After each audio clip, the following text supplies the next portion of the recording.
आज मैं आपको अपने मित्र नीलेश की बहन नीलिमा और उसकी साली नीतू की आप बीती आप लोगों को बताना चाहती हूँ। कुछ दिनों पहले नीलेश ने मुझे बताया था कि उसकी बहन की मौत हो गई है। ये सुनकर मैं बहुत दुखी हो गई और मैंने उसकी मौत का कारण पूछा तो उसने पूरी घटना मुझे सुनाई।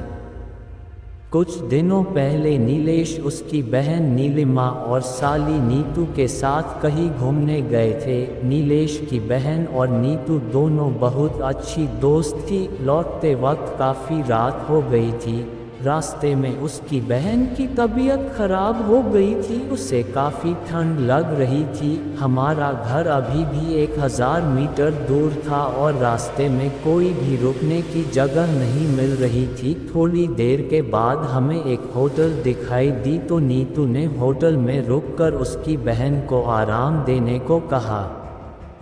उस होटल के काउंटर पर हमने जब रूम के लिए पूछा तो उसने बताया कि सभी रूम फुल थे क्योंकि उस रास्ते पर केवल वही एक ढंग का होटल था। लेकिन तभी होटल के मैनेजर ने बताया कि एक रूम खाली था, रूम 9-13। हमने उस समय अंधविश्वासी वाली बातों को ना सोचकर रूम ले लिया। जैसा कि आप लोग जानते हैं कि रूम 9-13 को अशुभ माना जाता है और कई होटलों में इस नंबर का कोई रूम नहीं होता है, लेकिन ये होटल कई साल पुराना था।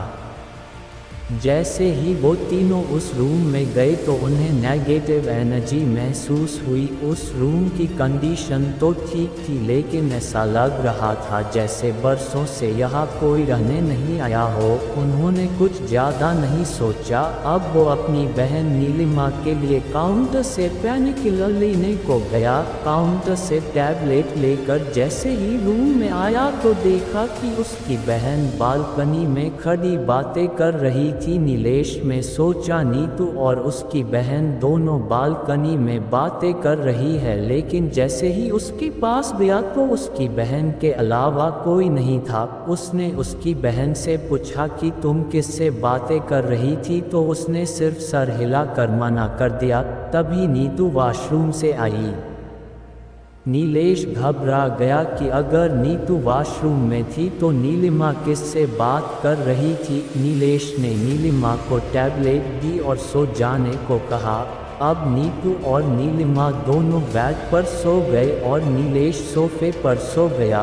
सुबह जब क्लीनर कमरे की सफाई के लिए आया तो दरवाज़ा खुला था और वो जब अंदर आया तो देखा कि कमरे में खून ही खून था और नीलिमा मर चुकी थी। क्लीनर जोर से चिल्लाया तो मेरी नींद खुल गई और देखा कि नीलिमा की मौत हो चुकी थी और नीतू बेहोश हो गई थी। नीलेश जोर जोर से रोने लगा और मैनेजर को बुलाया।